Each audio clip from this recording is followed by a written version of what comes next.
Hello guys, welcome back to my channel. তোমরা সবাই কেমন আছো? আশা করি খুব ভালো আছো। আর আমিও খুব ভালো আছি। তো কৃষ্ণা ব্লগে তোমাদের আটটি নতুন ভিডিওতে সকলকে ওয়েলকাম। তো আজ দেখতে পাচ্ছ আমি একটু হালকা সাজুগুজু করে ড্রেস পরে রেডি হয়ে তোমাদের সঙ্গে ভিডিও করছি। আর এদিকে দেখো বাবুকে আর হাজব্যান্ডকে দেখো গাড়ি গাড়ি টাড়ি নিয়ে বের হয়েছে। আর আমিও মানে ভিডিও করছিলাম পেছন থেকে। আমিও যাব, তিনজনে যাব। তো ভাবছো কোথায় যাচ্ছি। আর দেখো বাবু একটু আমাকে ভিডিও করে দিচ্ছিল। তো আমরা একটু হাটে যাবো বলতে হাট বলতে যে হাটে যাচ্ছি, ওই আমি হাটে কোনোদিন যাই না সেরকম। তোমার দাদাভাই মানে হাটে যাই না, ধরতে গেলে মার্কেট থেকে সবজি বাজার করা হয়, কিন্তু এটা অনেক দূর হাট বলতে পারো, আমাদের বাড়ি থেকে অনেক দূর হাট, মেলা দূর। কোনো দিন আজ পর্যন্ত বিয়ে হওয়ার পরে যাইনি। তো অনেক দিন থেকে যাবো, ভাবি যে ওই হাটটাতে যাবো, কেমন হাট, অনেক বড়, অনেক কিছু নাকি ওঠে। তো যাওয়ার খুব ইচ্ছে। তো তোমার দাদাভাই সেদিনকে বাড়ি ছিল, তো বললো তাহলে আজকে হাট আছে, চলো যাই, তাহলে ওই হাটে যেতে চাইছো। তো ওই জন্য দেখো আমরা সব বের হয়ে পড়েছি। আর গোটা রাস্তা ভিডিও করলে বিশাল বড় ভিডিও, তো কারণ অনেক দূর, অনেকটা রাস্তায় যেতে হয়েছে গাড়িতে করে, এরকম স্কুটিতে করে। তো হাটটা খুব সুন্দর আর বিশাল বড়।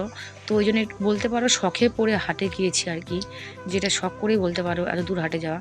তো যাই হোক, বাড়ি থেকে বের হয়ে আর দেখো পেট্রোল পাম্পে আসলাম। তো দাদাভাই পেট্রোল শেষ হয়ে গেছিলো গাড়িতে, তো পেট্রোল ভরবে, কিন্তু ওখানে পেট্রোল পাম্পে অ্যালাও ছিল না ক্যামেরা। তো আমি দূরে দাঁড়িয়েছিলাম, দূর থেকে একটু ভিডিও করছিলাম।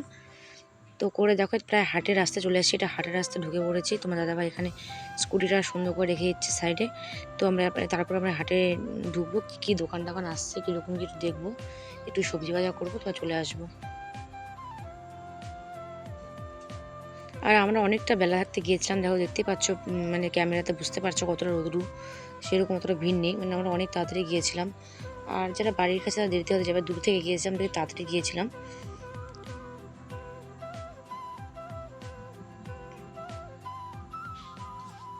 দেখো এদিকে যে কী বলে চৌকি টকি বলে, এদিকে যে তারপরে ঠাকুরের সিংহাসন টিংহাসন এইসব আর কি, অনেক কিছু ছিল, কাঠের জিনিসপত্র। আর এই ভিডিওটা অনেক দিনের গাইস, মেলা দিন হয়ে গেলো, তাও 1-1.5 মাস হয়ে গেল। 1-2 মাস আগেকার ভিডিও, আমি তোমাদের সঙ্গে শেয়ার করতে পারিনি, বাট অনেক লেটে এখন আপলোড করছি। তো আসলে মোবাইল এতদিন ধরে ভিডিওটা পড়ে আছে, তো একটু তোমাদের সঙ্গে শেয়ার করি। তো বহুদিন আগেরই করা ভিডিও এটা, এতদিন করলে অনেক দিন হয়ে যেত, বাট শেয়ার করতে পারিনি। তো দেখো এদিকে হাটটা একটু ঘুরলাম, দেখো অনেক কিছু উঠছিলো হাটটা, অত তো ঘুরে দেখানো সম্ভব না। তো যে কটা সামনে ছিল সে কটা দেখালাম। তো এদিকে সবজি বাজার যা যা লাগে, পেঁয়াজ রসুন সবজি নিয়ে নিলাম, আর এদিকে কলা নিয়ে নিলাম বাবুর জন্য। আর এদিকে দেখো অনেক জামা কাপড়ের দোকান, এদিকে জামা কাপড় বিক্রি হচ্ছে। আর একটা মাছ বাজারে মাংসের দোকান দিকে ঢুকে বললাম, তো কী নিবো, মাছ না মাংস? তোমার দাদাভাই বলছিল আজকে মাটন নিই। তো এদিকে খাসির মাংস নিয়ে নিচ্ছি, তো রাতের জন্য আর কি, রাতে খাবো বলে। তোমার দাদাভাই বললো মাংস নিয়ে নিই, যখন আজকে সুন্দর মাংস দেখলো যে কেটে নিয়ে নিল। আর এদিকে মাংস নিয়ে একটু বাবুর জন্য ঝুড়ি ভাজা, হাটে গেলাম একটু ঝুড়ি ভাজা, বাদাম মটকা এগুলো নিলাম, নিয়ে দেখো বাড়ি চলে আসছি। তো বাড়ি এসে তো আবার অনেক কাজ আছে, রান্না করতে হবে রাতে। তো দেখো বাড়িতে প্রায় চলে আসছি, এখন সব সবজি বাজারগুলো ঘরে ঢুকে সব গুছিয়ে নিব, তবে রান্না আবার শুরু করে দেবো। তো দেখো 1-2 ব্যাগ বাজার করেছি গাইস, কি বলবো, অনেক কিছু, পালং টালং, বাঁধাকপি, আলু, বেগুন, দেখতেই পাচ্ছ কত সবজি, এত তো আর বলে শেষ করে আমার, দেখে না অনেক কিছু নিয়ে আসছে।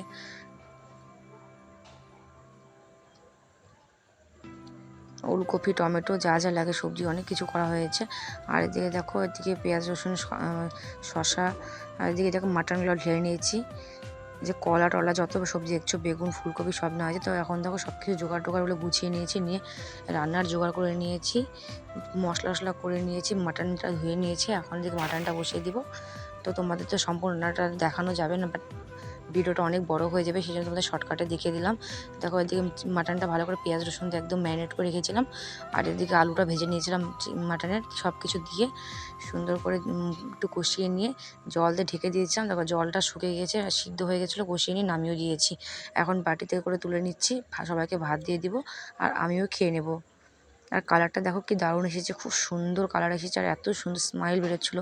আজকের মতো ভিডিওটা এতটুকু, ভালো লাগলে লাইক শেয়ার কমেন্ট সাবস্ক্রাইব করে দিয়ে দেখা যাবে নেক্সট কোনো